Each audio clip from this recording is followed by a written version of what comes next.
You're listening to Catholic Sprouts, the daily podcast for Catholic kids that strives to plant seeds of faith.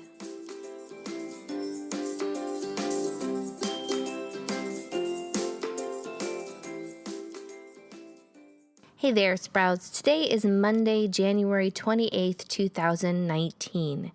Today is also the feast day of St. Thomas Aquinas. This week on the Catholic Sprouts podcast, we are going to be diving into the theological virtue of love.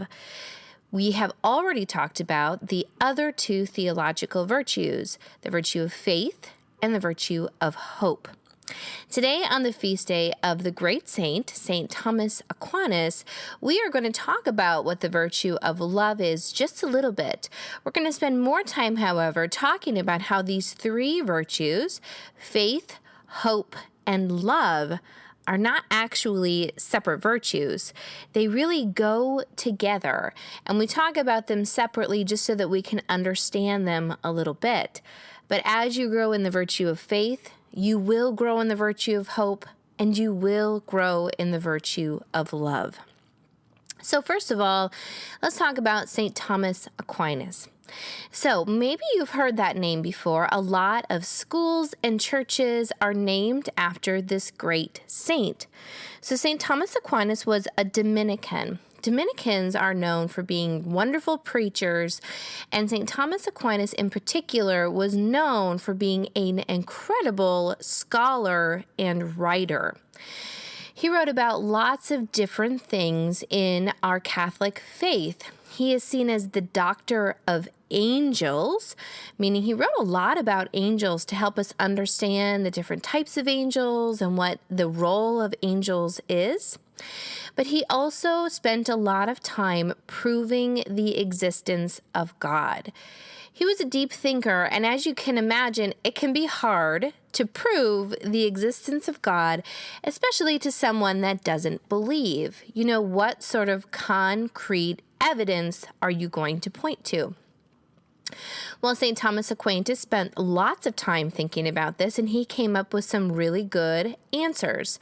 They're complicated, they require study, but they really are powerful, and many people still study what he wrote to this day. St. Thomas Aquinas also left behind some beautiful prayers. Now, oftentimes we think that people that are really smart aren't necessarily very faithful. In fact, a lot of times people that have the most advanced degrees or think of themselves as super intelligent think of themselves as too good for religion, that maybe only simple people believe in God. But Thomas Aquinas proves that that is just nonsense. He is probably one of the greatest minds and greatest writers that have ever lived, and he was so devoted to his faith. Today we're going to look at one of the simple short prayers that St. Thomas Aquinas wrote and left for us today. This is a prayer that he used often and a prayer that we can use too. And the cool thing about this prayer is that it shows how the virtues of faith, hope, and love all come together, and they really help to define the type of person that we should be striving to be. So here is a beautiful prayer from St. Thomas Aquinas. St. Thomas said, and these are prayers, this is a prayer that we can say along with him. This is the prayer. Grant me, O Lord my God, a mind to know you, a heart to seek you, wisdom to find you, conduct pleasing to you, faithful perseverance in waiting for you, and a hope of finally embracing you. Now, the cool thing about this is that this prayer sums up our journey in this life.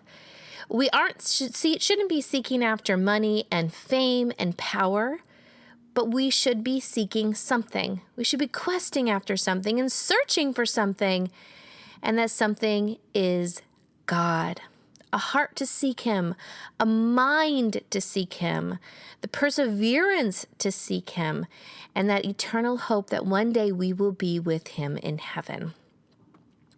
So, my friends, today I challenge you to simply pray for the intercession of St. Thomas Aquinas.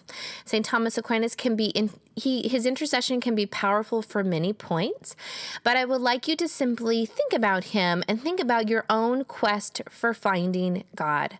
Are you putting your whole mind, your whole heart, all of the wisdom that God gave you into seeking him? And simply think of St. Thomas Aquinas and ask him to bring your need before God today.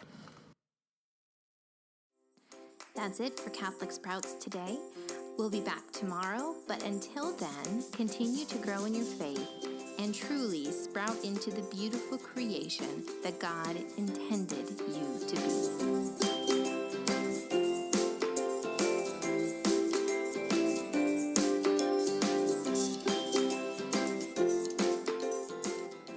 One final word to the grown-ups.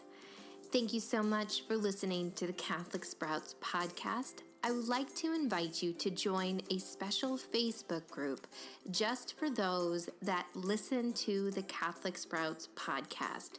We will use this group to connect, to share resources around that week's theme, and simply celebrate raising future saints.